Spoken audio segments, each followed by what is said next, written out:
লোকসভা নির্বাচন এগিয়ে আসতেই পরপর রাজ্যের পুলিশ কর্তারা সরাসরি রাজনীতির ময়দানে। এর আগে আমরা দেখলাম প্রসূন বন্দ্যোপাধ্যায়, তিনি রাজনীতির ময়দানে, তিনি শাসক তৃণমূলের প্রার্থী হিসেবে তিনি এই লোকসভা নির্বাচনে লড়বেন। তারপরেই আমরা দেখছি 2010 সালের আইপিএস দেবাশিস ধর তিনিও পদত্যাগ করলেন এবং তার কিছুদিন পরেই তিনি ভারতীয় জনতা পার্টির বীরভূমের প্রার্থী হিসেবে তার নাম ঘোষণা হলো।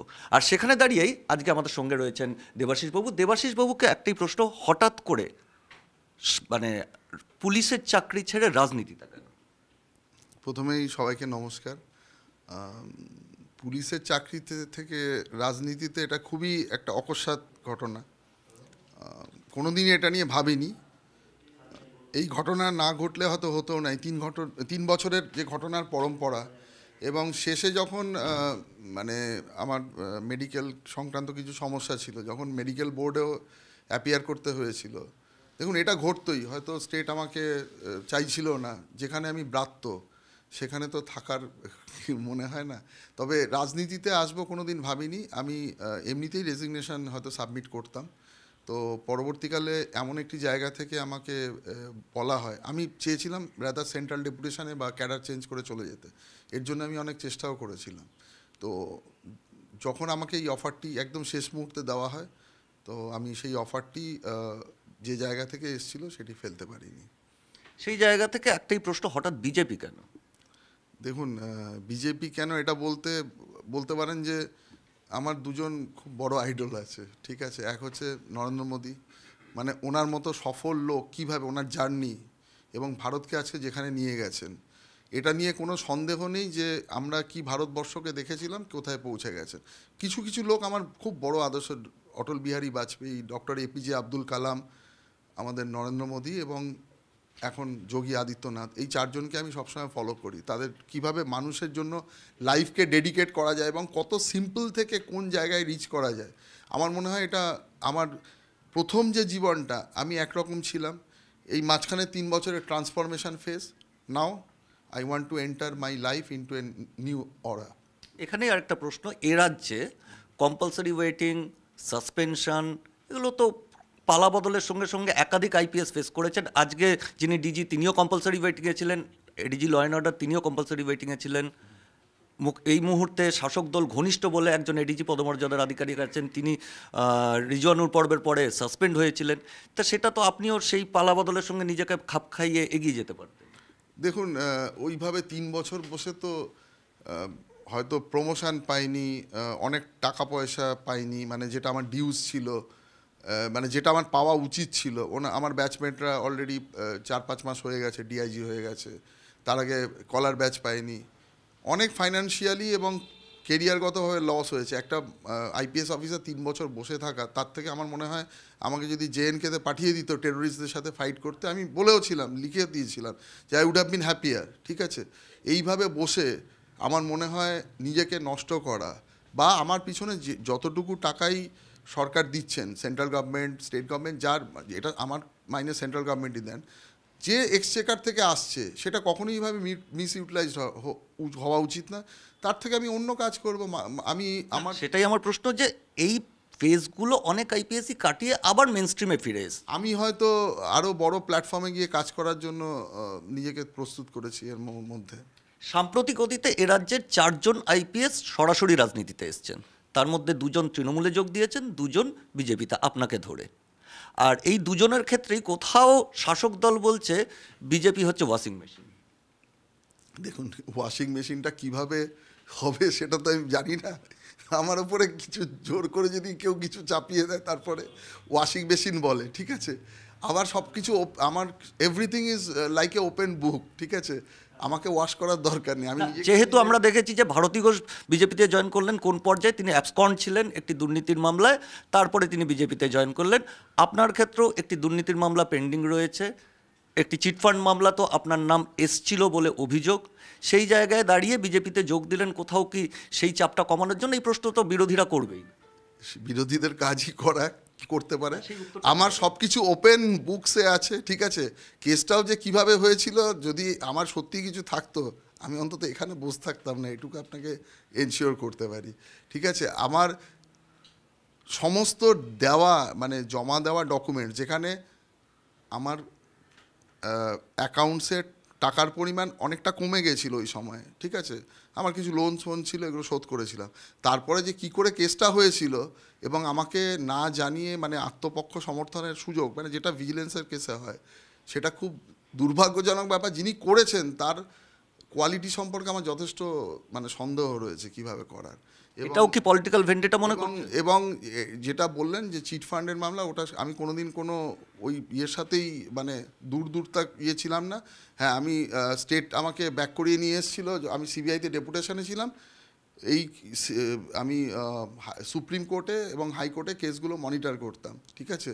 এটার সাথে কি সম্পর্ক আছে আমি জানি না, ঠিক আছে। বরং আমার গাইডেন্স নিয়ে অনেক বহু মানুষ মানে কিভাবে এনকোয়ারি ফেস করতে হয় সেই তৈরি। না, যেটা সিআইডির যে দুর্নীতির মামলাটা চলছে, সিআইডি দুর্নীতি ওরকমভাবেই আছে। আমাকে বলেছিল যা যা ডকুমেন্টেশন আমি সব জমা দিয়ে ওনাদের কাছেই ছিল, যা হিসাব ভুল করেছিল এবং যা যা ডকুমেন্টেশন সব জমা দিয়ে চলে এসেছি। এবং 6 মাসে মামলা শেষ করার কথা, 2 বছর হয়ে গেছে। এবার ফিরে যাই শীতলকুচি প্রসঙ্গে। শীতলকুচির প্রসঙ্গে আপনাকে একটাই প্রশ্ন, সেদিন যেটা হয়েছিল, কেন্দ্রীয় বাহিনী যেটা করেছিল, সেটাকে কি আপনি পুলিশ এক্সেস মনে করেন, না whatever they have done they did right? দেখুন, এর দুটো উত্তর আছে। এক হচ্ছে এক্সেস কি এক্সেস নয়, এক হচ্ছে ওরা যা ঘটনা ওই সময় ঘটেছিল আত্মরক্ষার তাগিদে গুলি চালায়। এটা হচ্ছে ভারতীয় সংবিধানে বা ভারতীয় যে আইপিসি সিআরপিসি আমরা পড়ি, তার মধ্যে তাদের স্বীকৃত পাওয়ার দেওয়া আছে। এবং তারা হিউম্যান রাইটসের যে সংজ্ঞা অনুযায়ী সেটাকে ভায়োলেট করেছে কি না, সেটা তদন্তের শেষ হওয়ার পরে সেটা বোঝা যাবে। তবে যে পরিস্থিতি সেদিন ঘটনা ঘটেছিল, যথেষ্ট পরিমাণে ভায়োলেন্স হয়েছিল সেখানে, ঠিক আছে। এবং তদন্ত যতক্ষণ না কনক্লুড হচ্ছে, আমি যেহেতু খুব কম দিনের জন্য কেসটার সাথে আমি মানে কেসটা সুপারভিশন করি, পরবর্তীকালে সাক্ষী হিসাবে আমাকে ডাকা হয়েছিল। এর বেশি আমি কিছু এই কারণেই বলবো না, কারণ ইনভেস্টিগেটিং এজেন্সি একটা নর্মস আছে। আমিও তো এই শৃঙ্খলাবদ্ধ একটা পরিবার। আমি আপনাকে একজন অভিজ্ঞ পুলিশ আধিকারিক যিনি ঘটনাস্থল দেখেছেন, আপনি ওই সময় এসপি ছিলেন, আপনার ব্যক্তিগত মতামতটা চাইছি যে সেদিন কেন্দ্রীয় বাহিনী, আপনি নিশ্চয়ই ঠিকই বলেছেন যে আত্মরক্ষার অধিকার আছে, কিন্তু কেন্দ্রীয় বাহিনী যারা ওয়েল ট্রেন্ড, তাদেরও তো আত্মরক্ষার লেভেল ম্যাগনিচিউড একজন আম আদমির থেকে বেশি। সেই জায়গায় সেদিন গুলি চালানোটা কি এড়ানো যেত না?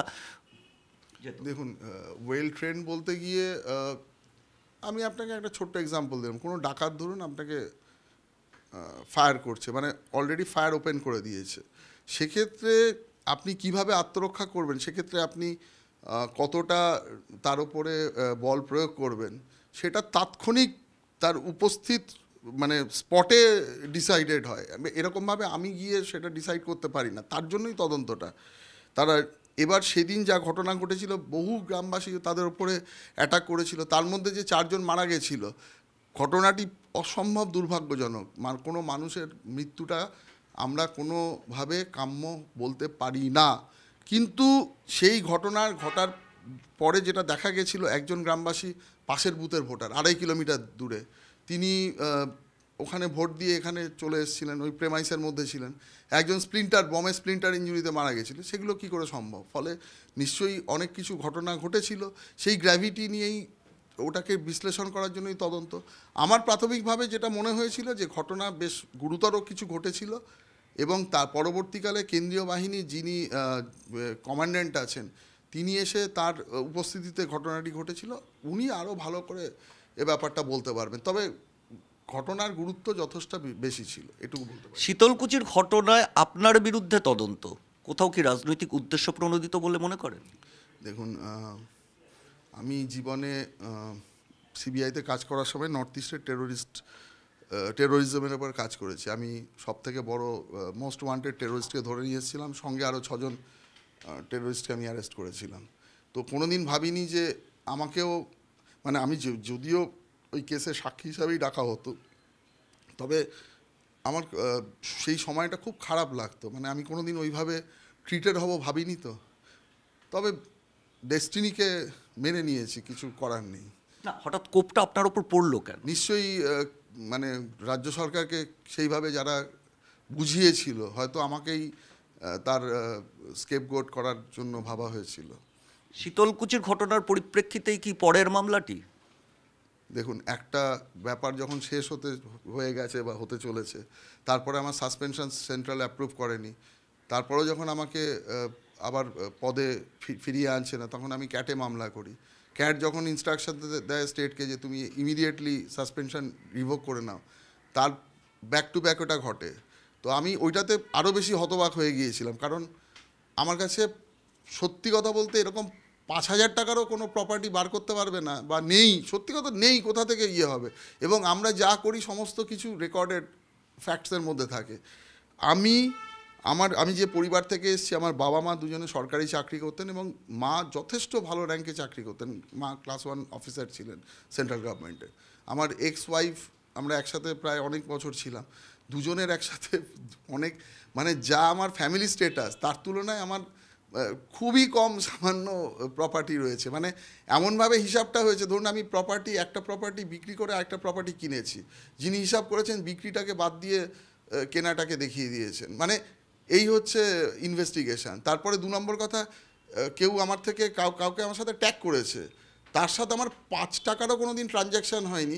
তার যে প্রপার্টির তার যে ওই ব্যাংকের হিসাবগুলো বুঝতে পারেনি, ওদের মনে হয়েছে। তা ডিজিটাল এভিডেন্সে মনে হওয়ার ওপরে যদি হয়ে থাকে, তাহলে তো আমাদের মনে হওয়ার ওপরে, মানে আমাদের মনে হয় ভারতবর্ষে কেউই সেফ থাকবে না।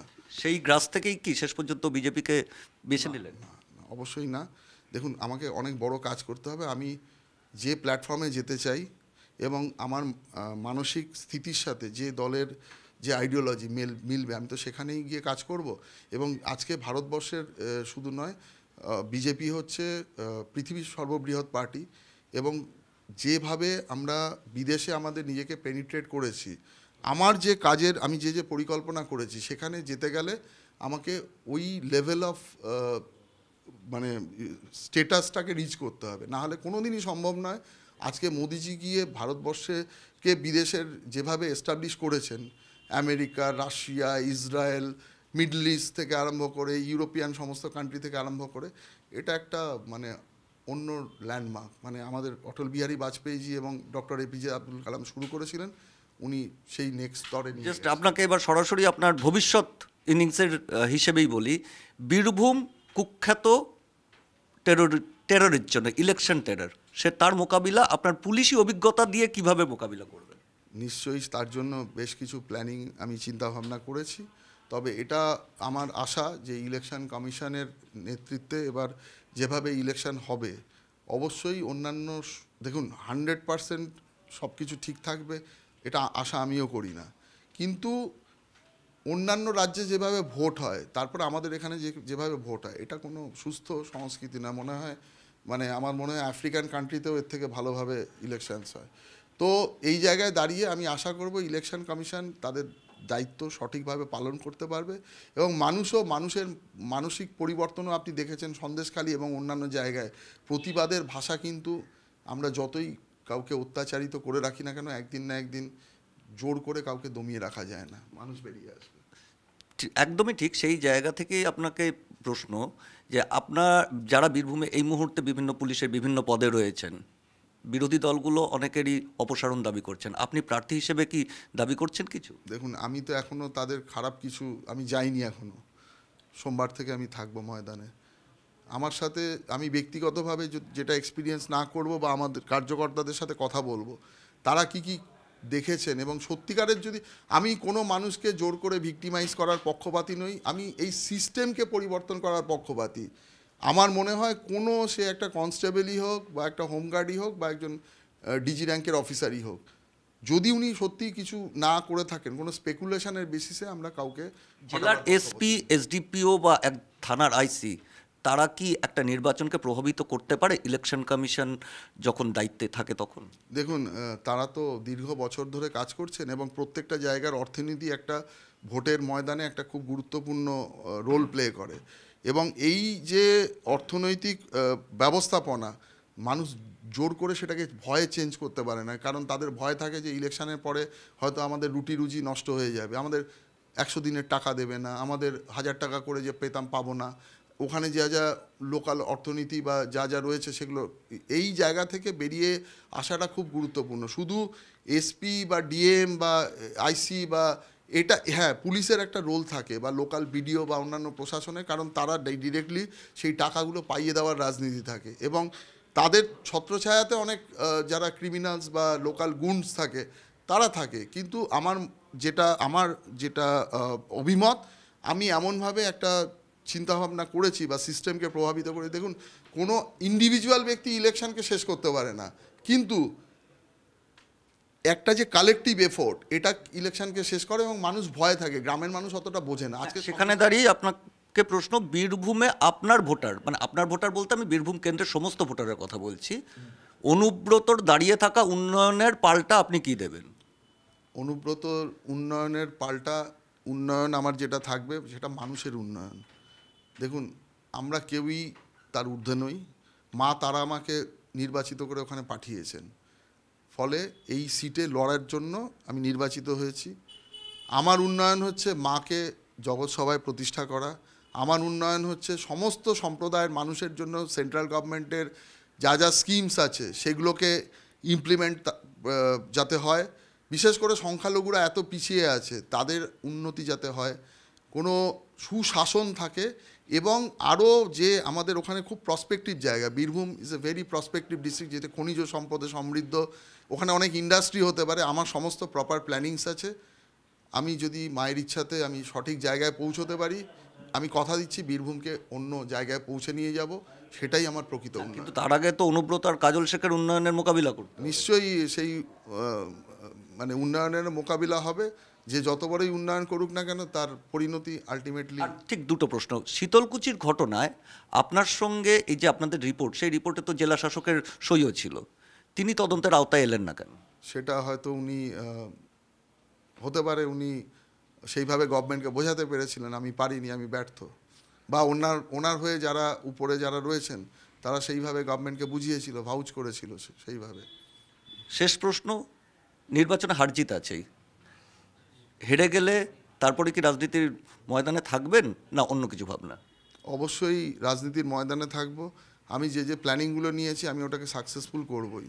সেইটা এখানে বসে করব না বীরভূমে গিয়ে করব না দিল্লিতে বসে করব না অন্য কোথাও বসে করব, আমার যে ফিউচার প্ল্যানিং আছে ভবিষ্যতের, যেটা বললাম আমরা যে জায়গায় আমাদের টেকনোলজি এগিয়ে যাচ্ছে, artificial intelligence, chat GPT, landing station, data centre, agricultural মানে অর্গানিক ফার্মিং, এগুলো নিয়ে আমার সুনির্দিষ্ট প্রজেক্টস আছে।